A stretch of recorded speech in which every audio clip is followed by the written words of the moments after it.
sapete, è stata approvata in settembre, un consiglio entra in vigore il 1 gennaio.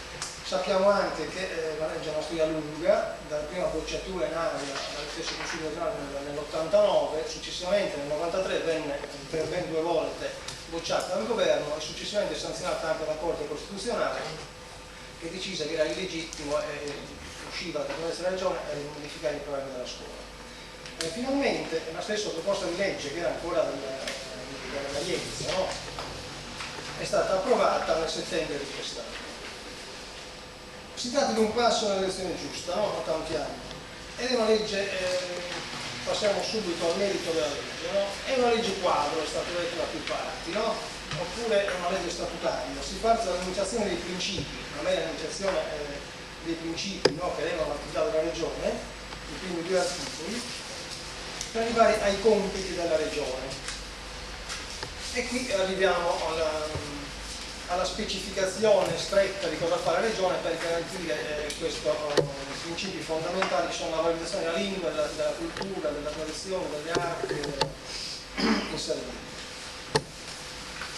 Il titolo secondo è dedicato agli strumenti operativi e qui già siamo all'articolo 4, mentre già è scomparso rispetto al primo disegno di legge un articolo 5 che riguardava norme attuative in materia di beni culturali. Era una norma che serviva ad impegnare il comitato paritetico a fare delle norme di attuazione dello statuto che fissasse in maniera definitiva statutaria appunto le competenze della regione in materia di beni culturali. Questa norma è stata espunta dalla commissione in aula e non è diventata legge. L'articolo 4 del testo attuale prevede l'emanazione di apposite leggi regionali di settore. Ecco, nell'innovazione di questa legge è di presentarsi come una legge delega, no? Però atipica, nel senso che la regione non può delegare solo a se stessa il compito di fare le leggi, mentre il Parlamento può delegare il governo a fare i decreti legislativi, i decreti delegati cosiddetti. La regione non può farlo, può solo dire a se stessa entro un anno, entro 6 mesi faccio leggi di settore per, ad esempio, in questo articolo 4 è previsto un sistema bibliotecario e documentario della Regione Sardegna, articolato poi in altre cose, un sistema museale e monumentale, sempre con leggi di settore, e un sistema delle tradizioni popolari della Sardegna, che poi si avvale l'ISRE e l'INURO. Ecco, nel disegno di legge, sempre cosa importante, era prevista in questo articolo l'Accademia della Lingua Sarda, che invece scompare nella legge attuale e non ci chiederemo che lascerà un vuoto molto grosso anche dell'incomprensione di nel testo, no?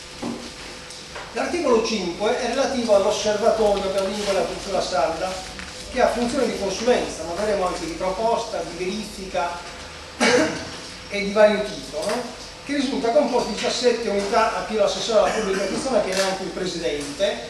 Nel testo, sempre questo confronto serve a capire come è andato, erano ben 35 i componenti.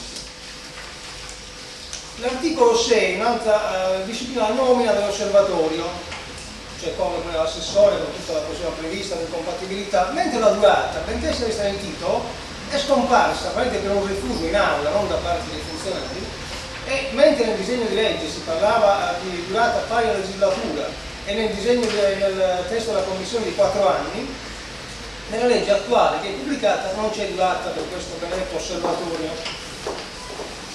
L'articolo 7 è una norma importante che sembra quasi vuoto, invece potrebbe essere importantissimo per il coordinamento tra provveditorati, soprintendenze e assessorato regionale, cioè tra Stato e Regione. L'articolo 8 ugualmente è una cosa molto importante in quanto tocca un nodo fondamentale di questa legge, no? Che è come un ordigno che è esploso l'ultimo stadio, però non è che è automatico esplode gli altri 3 o 4 stadi, sono tutti a comando manuale cosiddetto.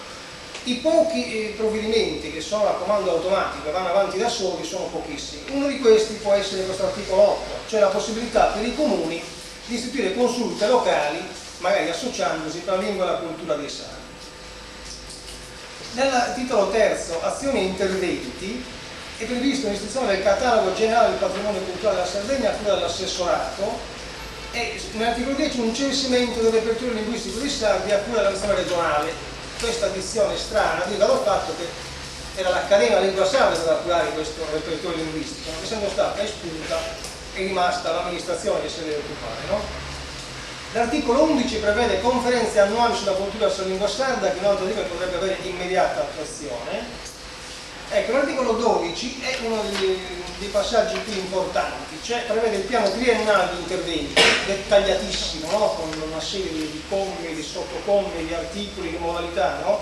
Questo piano triennale, che passa chiaramente il vaglio dell'assessore, della giunta, della commissione competente, prevede le misure e le modalità dei contributi soprattutto, e quindi prima che questo piano triennale venga approvato, diventi definitivo, non si può fare praticamente nulla. Uno dei difetti di questa legge è questa qui, no? L'articolo 13 entra addirittura, no, a specificare i tipi di intervento finanziario della Regione, i soggetti che possono beneficiarne e le modalità, specificando anche il 100% per le scuole, poi graduando in percentuali di massimo finanziabile per gli altri soggetti. Adesso andiamo avanti velocemente, se mai se lo vuole approfondire si potrà approfondire, no?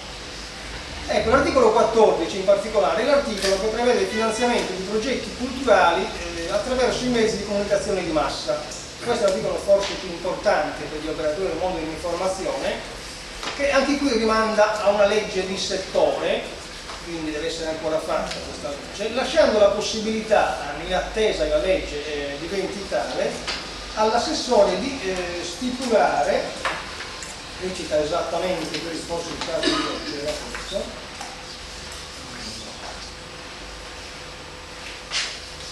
sino all'entrata in vigore della legge di qui sopra, l'amministrazione regionale, con deliberazione della Giunta, su proposta dell'assessore regionale pubblica istruzione, sentito l'osservatorio e previo parere della competente commissione consigliare, potrà finanziare progetti concernenti programmi e pubblicazioni indicate al comune o credito della presente legge. C'è, come dire, un'eccezione, una scheda che sia il quadro normativo, con tutti questi cavalletti l'assessore potrebbe attivare questa. L'articolo 5 prevede borse di studio con uno stanziamento, poi però la cosa fondamentale sarebbe andare a vedere in base a queste voci cosa c'è previsto di stanziamento per il 98, una quantificazione attualmente, però poi si potrà aggiustare, no? Mi pare sono 50 milioni. L'articolo 16 invece prevede la convenzione con strutture esterne, e qui non si capisce onestamente, rimane indefinito, se si possono fare queste convenzioni prima del piano triennale o magari anche per fare da preparatore del piano triennale, da collaboratore dell'assessorato del piano triennale, oppure no. Il titolo quarto è un altro molto importante, quello che fu oggetto poi del rinvio della legge, no? Onde per cui molti si chiedono, io ero fra questi qualche anno fa, no? Se era il caso di promulgare la legge senza la parte della scuola, come era disponibile il governo a fare, no? E probabilmente non era sbagliato pensare che intanto la Regione avrebbe avuto uno strumento, siamo già al secondo stadio di questo bivio magari, no? Abbiamo legge di settore, salvo la scuola che partiva ora. Comunque il titolo quarto è dedicato all'integrazione dei programmi scolastici nell'ambito dell'autonomia didattica delle scuole, mentre la legge presente era più ambiziosa, no? Intendeva in maniera magari non dirompente intervenire nei programmi scolastici. Questa volta si interviene con risorse proprie della Regione, ben detto questo, no? Per sostenere la formazione e per favorire la sperimentazione didattica all'interno delle scuole, prevedendo vari passaggi e le materie anche da specificare, no? E qui servono gli indirizzi generali, però anche per fare questo, non serve la legge di settore, servono gli indirizzi generali predisposti dall'assessore su proposta dell'osservatorio, quindi l'osservatorio diventa da organo consulente dell'assessorato uno che propone un po' tutti questo, no? Quindi questi indirizzi generali vanno approvati prima che si possa, cioè mettiamoci nei panni di un docente, no? Che volesse fare una sperimentazione, oppure che troverebbe l'assessore che dice no, finché sono gli indirizzi generali bisogna aspettare che se è accoglibile e finanziabile o no questo dato progetto. L'articolo 19 prevede il finanziamento di corsi universitari sulla lingua della cultura sarda, questa cosa molto importante. Ci sono i sussidi per l'attività di sperimentazione nelle scuole, c'è la verifica di questa sperimentazione che va fatta in pratica a cura dell'osservatorio, no? Anche qui c'è un diffuso in pratica derivante dagli emendamenti in aula, per cui questi lavori vengono mandati anche all'osservatorio, non si capisce che il soggetto principale ricevente sono l'assessorato, che verifica anche i risultati di questa sperimentazione. L'articolo 22, che sembra oscuro alla lettura, prevede il coinvolgimento di centri e servizi culturali già finanziati dalla Regione, che sono l'Unione Nazionale per la lotta contro l'analfabetismo e la società umanitaria. Vengono indicati come centri di cui si avvale la Regione prioritariamente prima di altri. Il titolo quinto riguarda l'uso della lingua sarda nella pubblica amministrazione. Ovviamente questo qui è limitato, lo dice la legge stessa, agli enti locali sardi e al zona regionale. Non può ovviamente coinvolgere gli uffici statali, almeno in questa fase, no? Non è previsto come è giusto che sia. No? Ed è prevista la possibilità che i collegi e i consigli comunali, provinciali e regionali usino il sardo nella fase della discussione e che le amministrazioni garantiscano la traduzione degli interventi.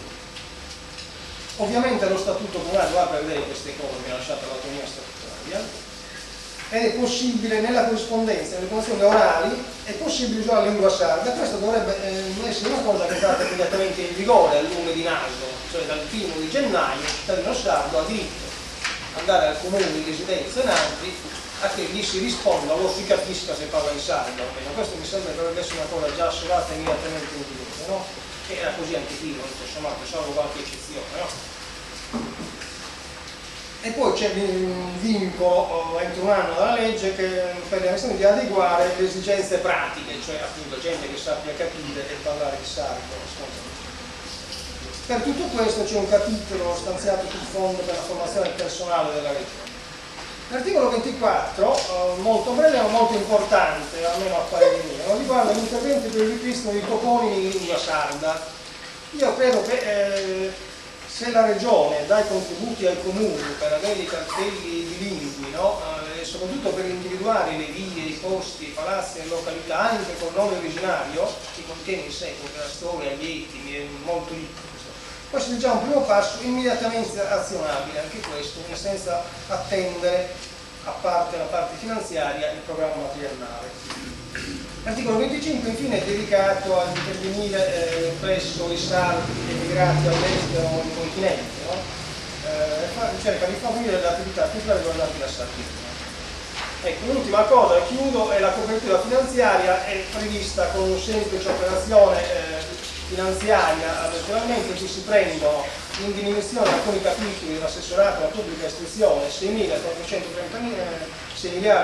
430 milioni, vengono trasferiti in capitoli di nuova istituzione per finanziare a partire dal 98 le attività previste nei vari articoli. Quindi non c'è per questa legge neanche una lira in più del bilancio regionale. Questa è una cosa che non è stata abbastanza evidenziata secondo me, e quindi adesso bisognerà vedere se l'azione regionale considera disponibile e il bilancio di quest'anno ad esempio a stanziare le risorse necessarie perché davvero quando tutti questo impegno produrrà le altre strade sia possibile finanziare questo.